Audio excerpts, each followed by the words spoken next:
Under the direct orders of Stalin, Igor Kurchatov, a brilliant physicist known as the Beard, led the Soviet A-bomb team. They were determined to end the atomic monopoly America had held since the war.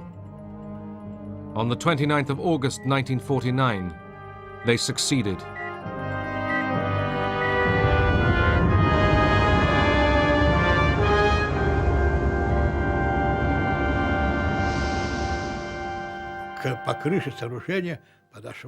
The shockwave approached and knocked on the roof of the bunker.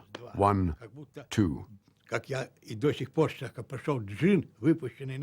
As if a genie freed by us from the bottle patted us and thanked us for releasing him from his long captivity. The nuclear arms race had begun.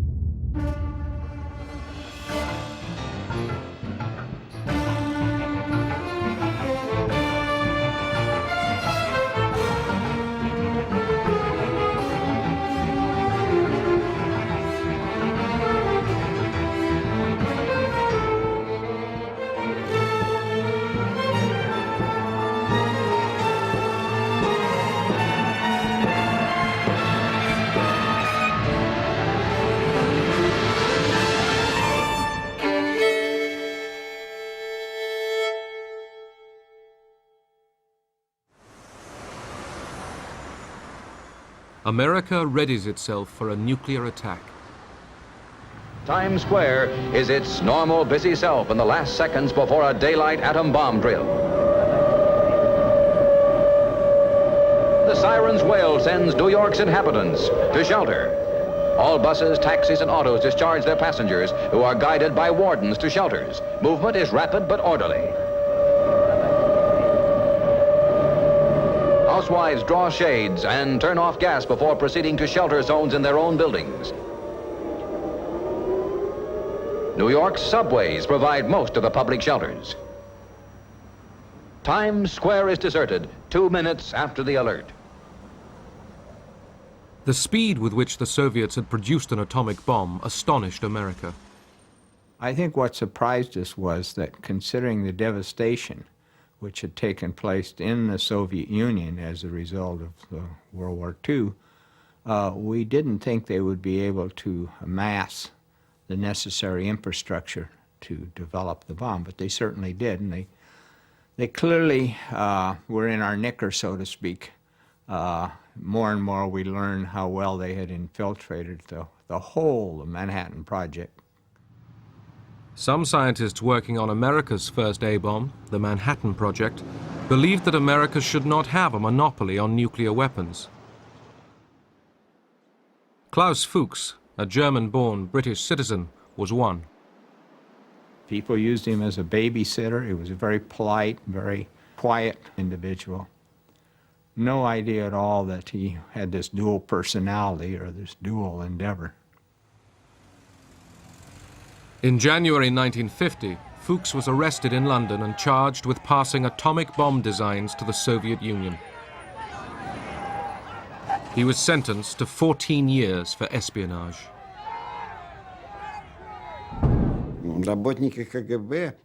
KGB agents believed that they brought over all the drawings, and the scientists simply copied the information they brought back.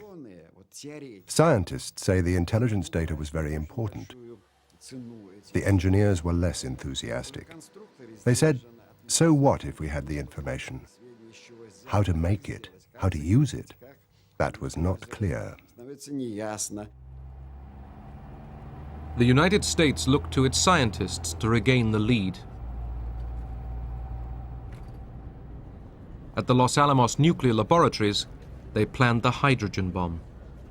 We thought at that time of atomic bombs as being limited in yield to approximately the yield that had been used in the war in Japan, whereas we thought of hydrogen bombs as being absolutely unlimited in what the yield could be, and more specifically, we thought of the hydrogen bombs as being 1,000 times as big as atomic bombs, just as atomic bombs had been 1,000 times bigger than the chemical bombs used in World War II. This enormous destructive power shocked Robert Oppenheimer, former leader of the Manhattan Project. He and several of his colleagues argued that such weapons put the whole world at risk. If there's another world war, this civilization may go under. We need to ask ourselves whether we're doing everything we can to avert that. America feared that if it didn't build an H-bomb, the Russians would. President Truman gave the go-ahead. The Pacific atoll of Eniwetok was chosen to be the site of the world's first thermonuclear explosion. By 1952, Operation Ivy was ready. It required a huge refrigeration system, weighed over 82 tons, and was 20 feet high. In less than a minute, you will see the most powerful explosion ever witnessed by human eyes. The blast will come out of the horizon just about there. And this is the significance of the moment. This is the first full-scale test of a hydrogen device. If the reaction goes, we're in the thermonuclear era. For the sake of all of us, and for the sake of our country, I know that you join me in wishing this expedition well. It is now 30 seconds to zero time. Put on goggles or turn away. Do not remove goggles or face burst until 10 seconds after the first light. Minus 10 seconds. 9er, 8, 7, 6, 5er, 4, 3, 2, 1, T0. On November the 1st, 1952, the world's first hydrogen bomb exploded with a force equivalent to over 10 million tons of TNT. 1,000 times the power of the bomb dropped on Hiroshima. You don't know what heat is until you've seen the heat from a 10 megaton hydrogen bomb. It doesn't stop. It just gets hotter and hotter, and you start to really worry, even though you're 20-some miles away. And of course, the whole island disappeared too, which was subsequently very impressive. And the whole lagoon was just sort of a milky white. And then we were asked to go collect samples, so we got in a little motorboat with buckets and went charging into the crater, scooping up the radioactive material and taking it back for the chemists to analyze so we could determine the yield. But we were young and it was a lot of fun. While America was developing the hydrogen bomb, a conventional war had broken out in Asia. Korea is a small country, thousands of miles away. But what is happening there is important to every American. The fact that communist forces have invaded Korea is a warning that there may be similar acts of aggression in other parts of the world. Congress approved a $40 billion increase in the defense budget. Truman, reluctant to use nuclear weapons again in Asia, fought the communists in Korea with conventional weapons.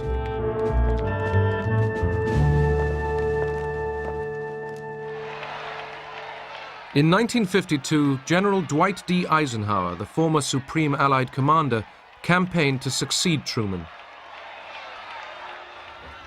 Ike was determined not to get caught in any more conventional wars. Better, he thought, to threaten the use of America's growing nuclear arsenal to deter its enemies. Besides, you got more bang for your buck.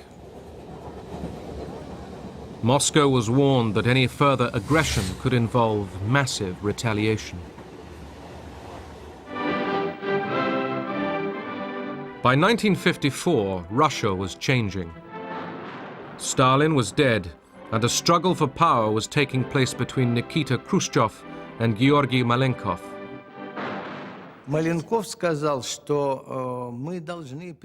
Malenkov said, "We have to warn our people and all of humanity that nuclear war threatens everyone with annihilation.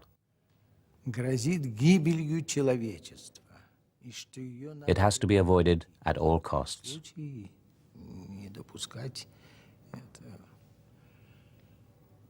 Вот, и But Khrushchev saw this as an attempt to disarm and weaken the Soviet people.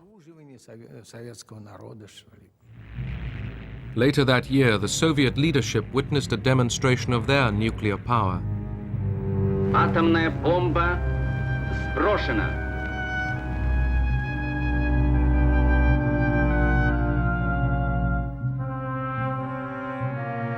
A 20-kiloton atomic bomb was dropped in the middle of a military exercise in Totskoye in the Urals.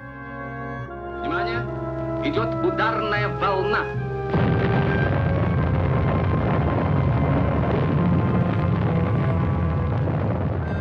As the bomb exploded, troops were sent in to storm the radiated area.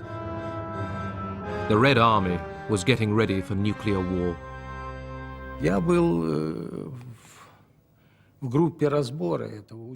I was a member of the assessment team for that exercise.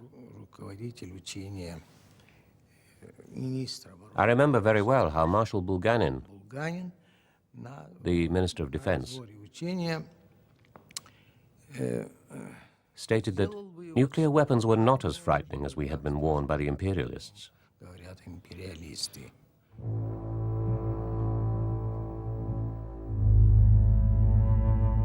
American tests in the Pacific continued.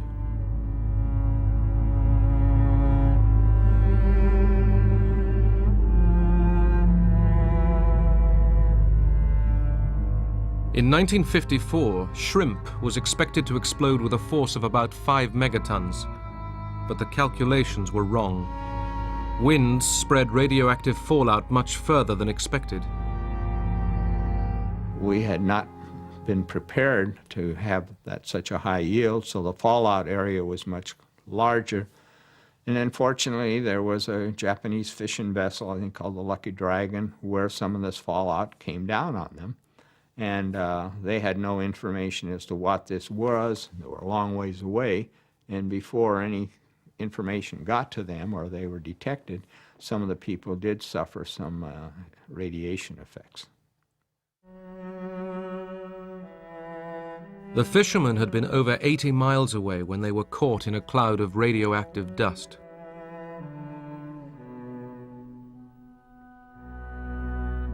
Once again, the Japanese have been poisoned by ashes of death, reported one Tokyo newspaper. All 23 crewmen fell ill. One died. I thought it was unfortunate that human beings had been affected, but people get hurt in all sorts of things all the time. I don't see why the public reaction was quite so strong, although the media has a tremendous effect on the public reaction. But it wasn't just the media. A former Los Alamos scientist was worried too. I came to the conclusion that the bomb was a very dirty bomb. And then came a statement from the Atomic Energy Commission in the United States to say, don't worry about this fallout. It's no more than you get from a chest X-ray. Now, I happen to know how much you get from a chest X-ray, and I became very much alarmed. Several of the world's leading scientists shared this concern. With British philosopher Bertrand Russell, they put their names to a manifesto. There lies before us, if we choose, continual progress in happiness, knowledge, and wisdom. Shall we instead choose death, because we cannot forget our quarrels? We appeal as human beings to human beings. Remember your humanity and forget the rest. If you can do so, the way lies open to a new paradise. If you cannot, there lies before you the risk of universal death.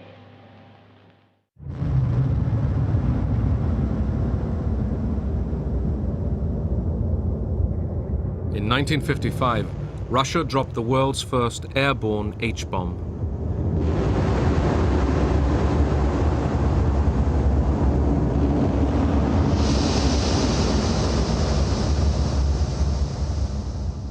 There was a turtle by the name of Bert, and Bert the turtle was very alert. When danger threatened him, he never got hurt. He knew just what to do.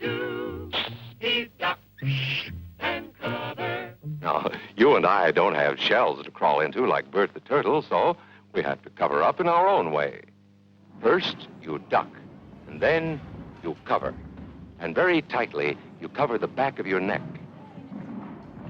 We would get under our desks and stay there until we were told to come out. Or in some cases, in some of the classrooms, we had coat rooms off to the side of each classroom, and we'd walk through and we'd get our coat and we'd go out into the hallways and we would literally duck down facing against the wall.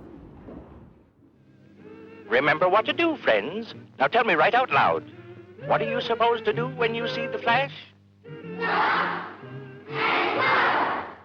In that way, we thought we were protecting ourselves from the bombs and from any damage that would be done to us. We felt totally secure and protected. Bomb shelters, building bomb shelters in the backyard. It was certainly something you saw a lot in magazines and this connotation that this was happening somewhere in suburbia USA. I do remember thinking of places in our homes where these enemy people, these Russians, would never ever find us, and we would again be, of course, very safe forever. В 50-е годы, конечно, у нас... In the 1950s, it didn't even cross our minds that the Americans were frightened of a Soviet invasion. We thought they knew we only had peaceful aims, that all we wanted was to live in peace. We wanted to rebuild our country. We had our 5-year plans. Nowhere was it written that we wanted to invade anybody.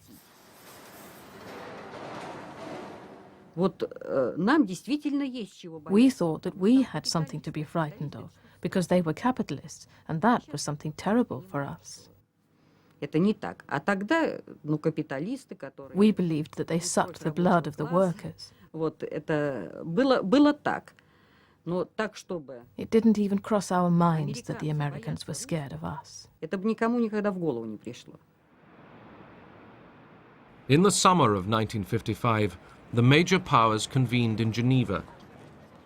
The Russian delegation was led by Marshal Bulganin and Nikita Khrushchev.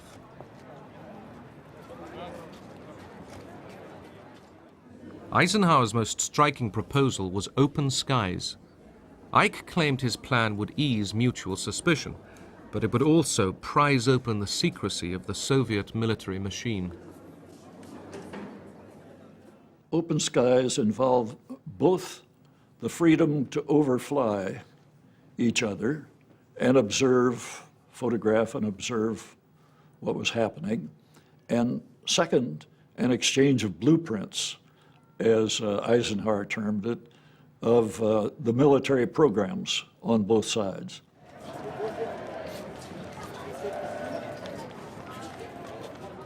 We broke up for tea shortly after that, and as we were standing there, Khrushchev came walking up to Eisenhower, sidling up in his way of walking, and said, "Niet, niet, niet. You're simply trying to look into our bedrooms." And as we were riding back, Eisenhower said, "Now we know who's in charge of the Soviet delegation." Later that year at the Moscow Air Show, the Soviets allowed the West to see their new jet bombers, codenamed Bison.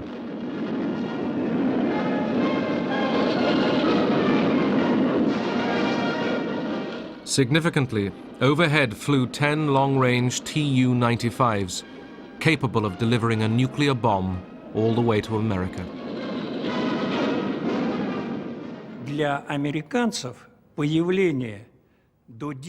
For the Americans, seeing 10 planes capable of reaching the United States was a shock. На территории Соединенных Штатов Америки, естественно, было шоком.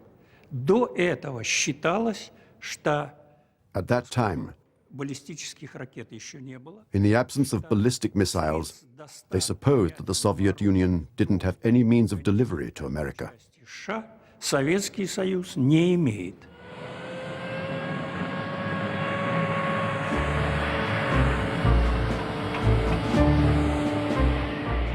In response to fears of a bomber gap, Ike doubled the rate of B-52 bomber production. America needed to find out how much of a gap there really was.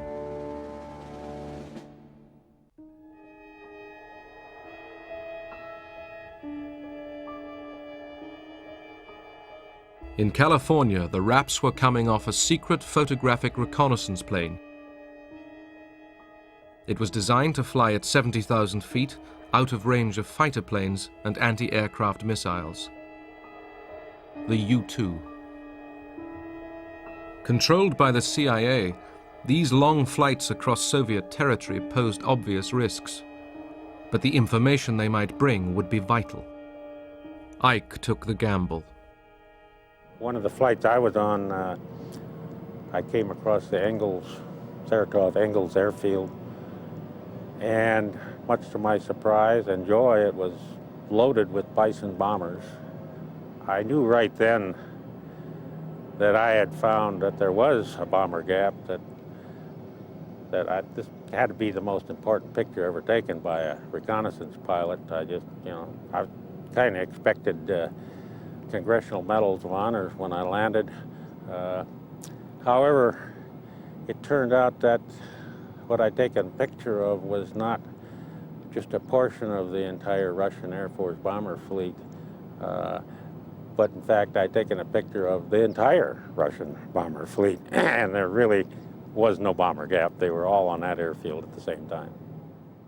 Khrushchev, around that period, came to the conclusion that missiles were the weapons of the future, and that warships were getting obsolete, bombers were getting obsolete, that we should concentrate everything on missiles, and as he said somewhere, that we are on the point of producing missiles like sausages.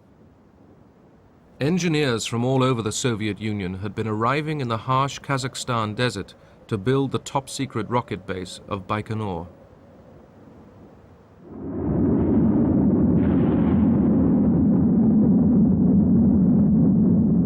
On the 15th of May 1957, they began testing the world's first intercontinental ballistic missile, an ICBM.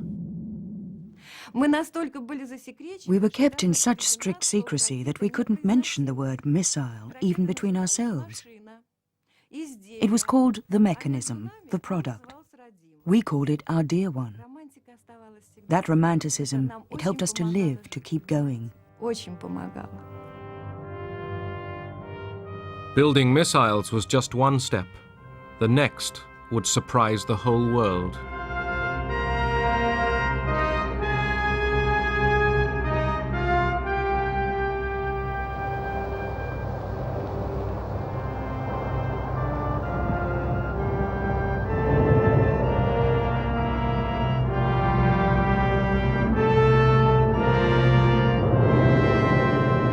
On October the 4th, 1957, Russia launched the world's first space satellite. They called it Sputnik, traveling companion to the Earth.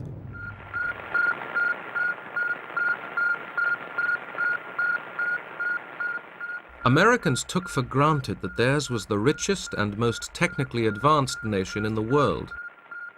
With Sputnik now orbiting the Earth, all that changed. Russia had won the opening event of the space race. Everywhere, eyes and ears turned to the sky.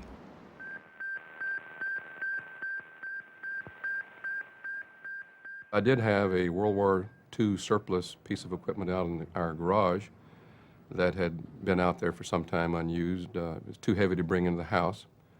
So I powered that thing up and tuned one of the channels to just above 20 megahertz in frequency.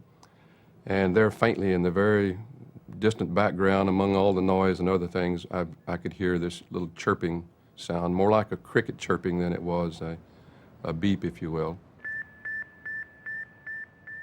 To me, it was the confirmation of the fact that the Russians had indeed put a satellite into orbit, and sitting there listening to that signal and watching the booster go overhead, you couldn't help but get goosebumps thinking about that thing. Sputnik came as a shock overseas. The American military and others realized that the period when they were out of reach had ended.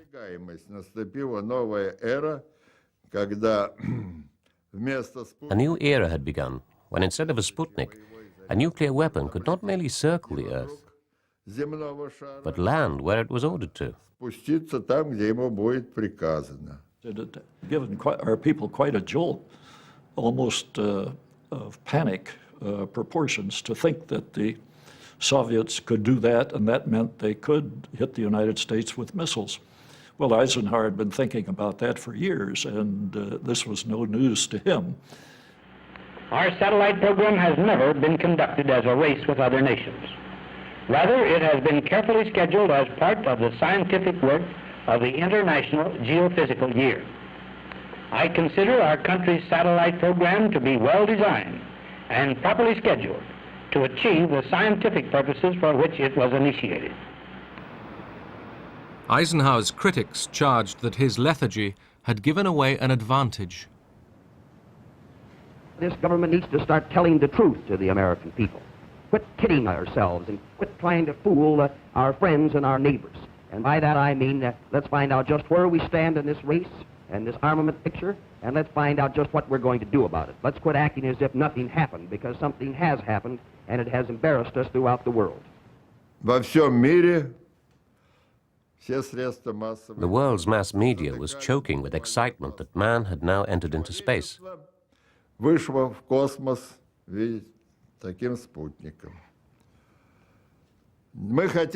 would like to have had some rest. But one must give credit to Khrushchev.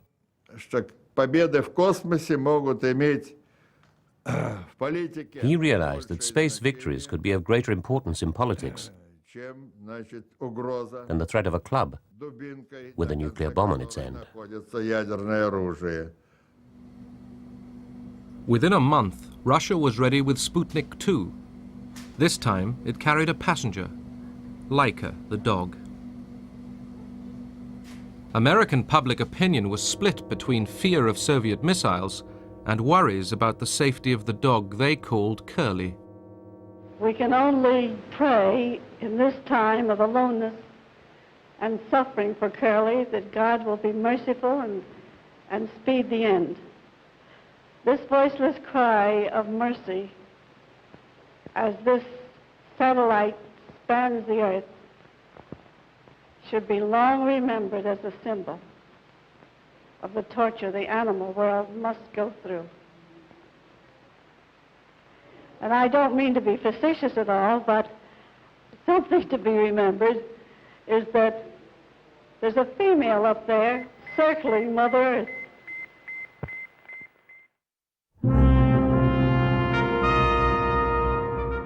To catch up with the Russians, America pushed its own satellite project forward. The Army and the Air Force were very eager to put up a satellite.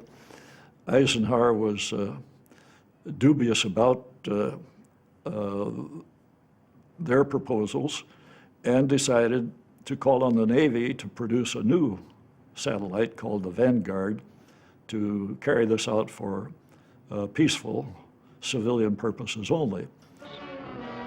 And so at the sunrise hour of the launching day, the U.S. scientists realize the world is watching and waiting.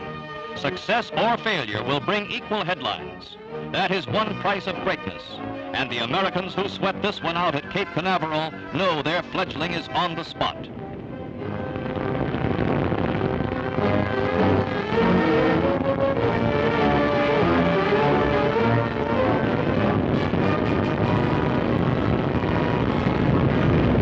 After rising but a few feet, the three-stage 72-foot rocket loses its thrust.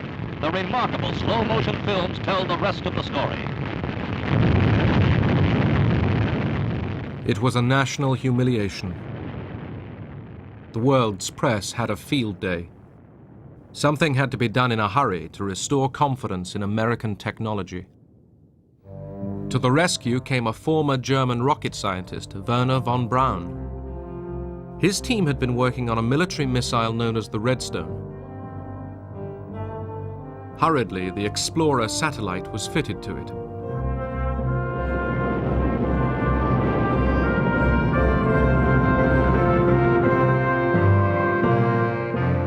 It worked.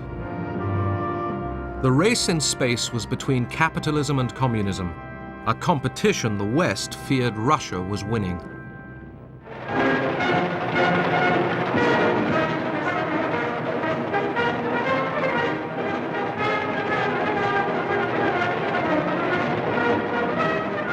Russia was bursting with pride and celebrated its new scientific heroes.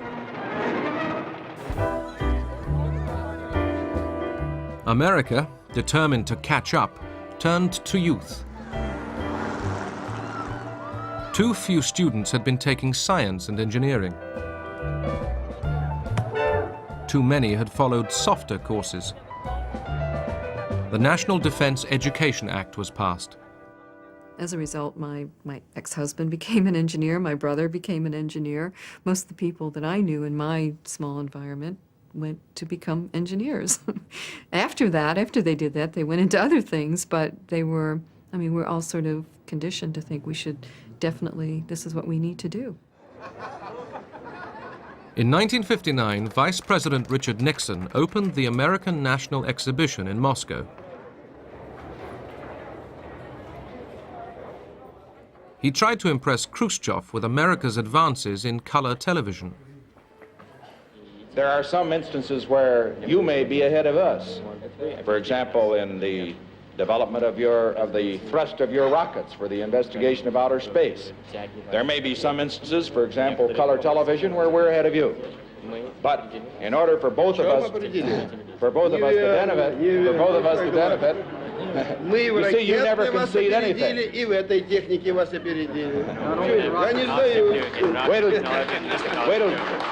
Wait till you see the picture. Khrushchev toured the United States, the first communist leader to be invited.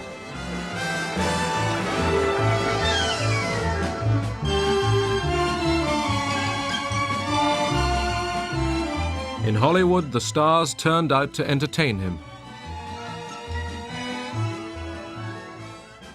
In the streets, people gave him a frostier welcome.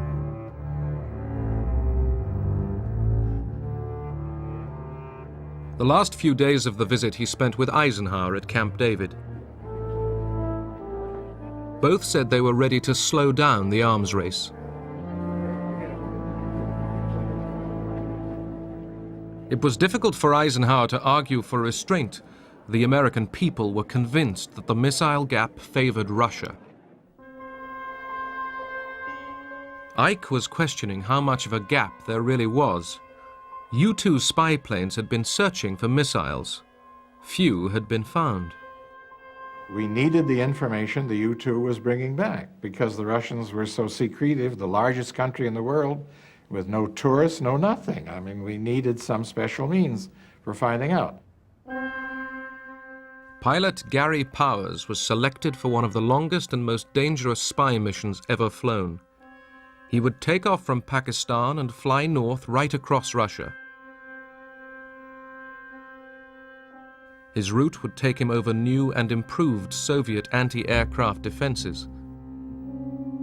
As soon as the U-2 entered Soviet territory, Russian radar tracked its progress. MiG fighters were launched but couldn't climb high enough. The order was given to fire new S-75 missiles.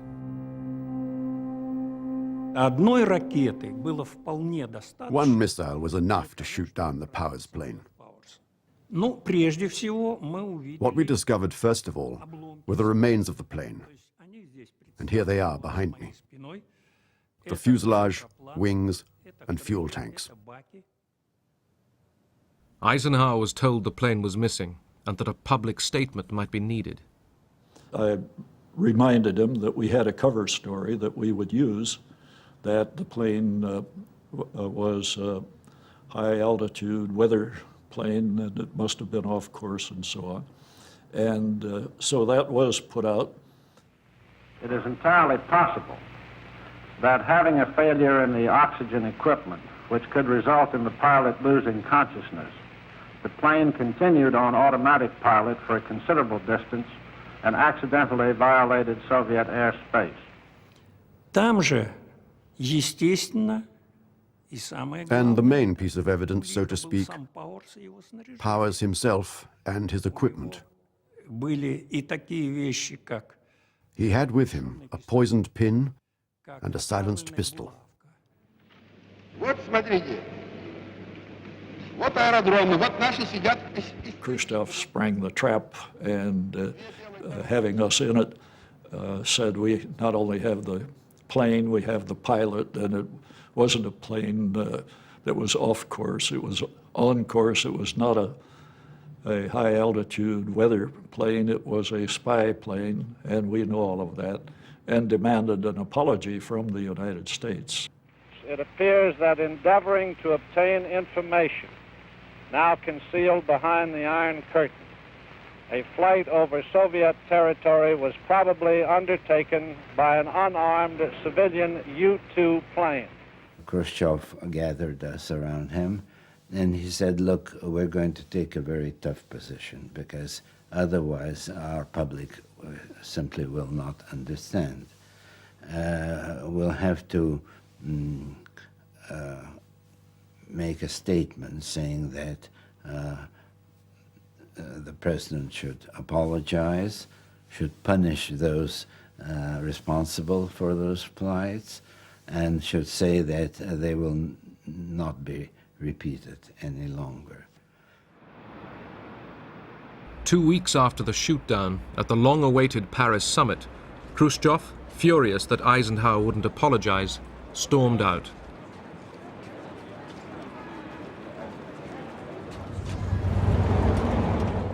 The summit collapsed. In Moscow, Powers' trial for spying was a major media event. The world saw America caught in the act. I ask the court to weigh all the evidence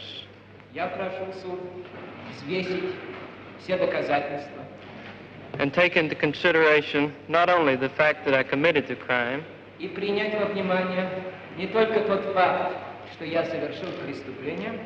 but also the circumstances which led me to do so.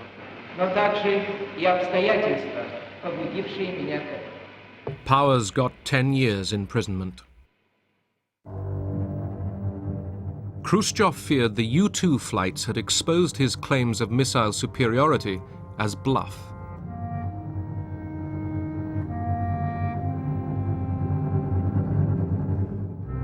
At the secret Baikonur Cosmodrome, engineers were testing a new ICBM. In charge was Marshal Nadilin. There was a rush to create a new missile. Orders are orders. Everybody worked on orders. Particularly as Nadelin kept a close eye on this work. He stayed there for a whole month watching the work. He just sat on a fold-up chair in front of the rocket and kept hurrying people. Quicker, quicker.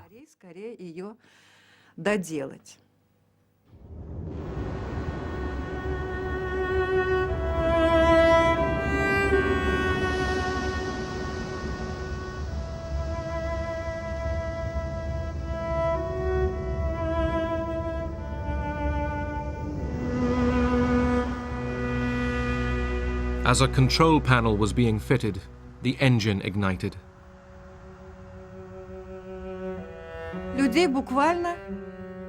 People were licked by a tongue of flame. People fell like burning torches from the top of the rocket. Those close to the rocket died in no time at all. There was virtually nothing left.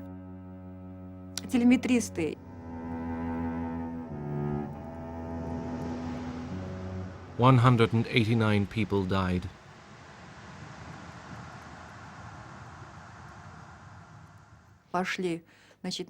When people from our department went to help, all they could find of Marshal Nadelin was his Marshal's star.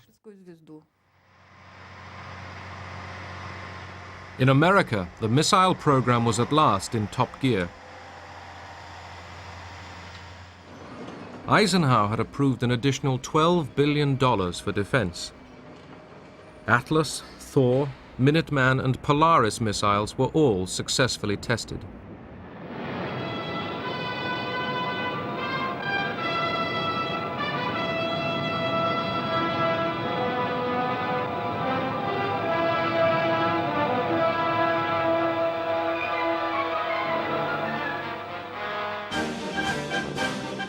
In 1961, the bands played for a new president. Throughout his election campaign, John F. Kennedy attacked the Republicans on their weak stance on communism and, in particular, for the missile gap he claimed Eisenhower had let develop. Kennedy promised that his defense experts would sort out the problem. I hardly knew the difference between a nuclear weapon and a conventional weapon. But my introduction and indoctrination was swift because a major element of the election campaign that President Kennedy had just won was the charge by the Democrats, including President Kennedy, that Eisenhower had left a missile gap, that the Soviets had been permitted by inaction on the part of the U.S. to build up a superior nuclear missile force. So clearly, my first responsibility as Secretary of Defense was to determine the degree of the gap and initiate action to close it. And it took us about 3 weeks to determine, yes, there was a gap, but the gap was in our favor. Although behind in the missile race, Russia still had a card to play: Yuri Gagarin. From about 5 o'clock in the morning, I kept thinking, now they're waking him up. Now he's getting dressed, being fed. Now he's getting on the bus on his way to the launch pad.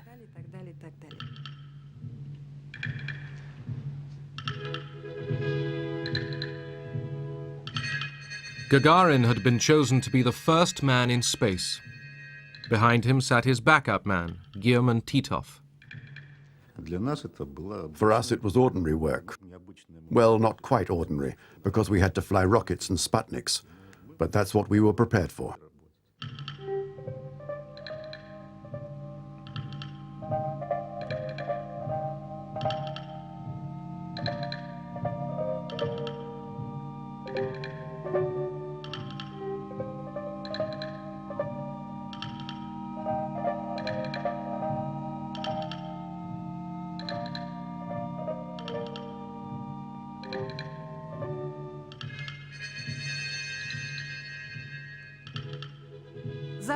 We could see the launch very well. At first, our dear one started rocking very slightly. Then, whoosh, off it went, up into the sky. It was incredibly beautiful, particularly for us who'd given so much of themselves to the project.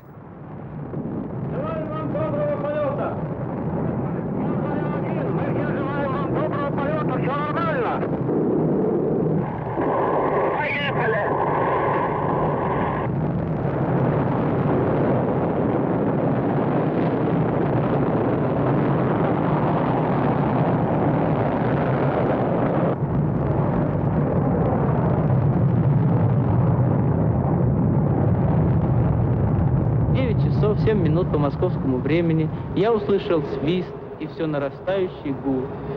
Почувствовал, как гигантский космический корабль задрожал всем своим корпусом и медленно, очень медленно оторвался от стартового устройства. Было трудно пошевелить рукой. Я знал, что это состояние продлится недолго, пока корабль наберет необходимую скорость и выйдет на орбиту вокруг Земли. Земля сообщила, прошло 70 секунд после старта. Я ответил, понял вас, все хорошо.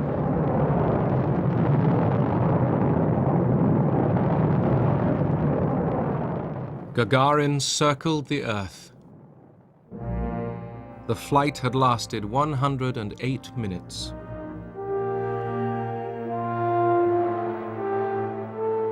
He arrived back to a hero's welcome.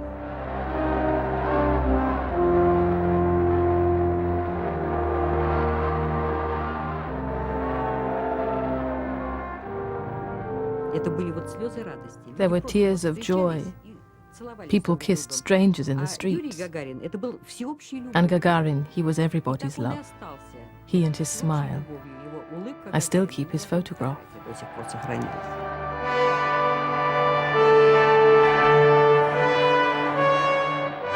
His achievement delighted every Russian and the world.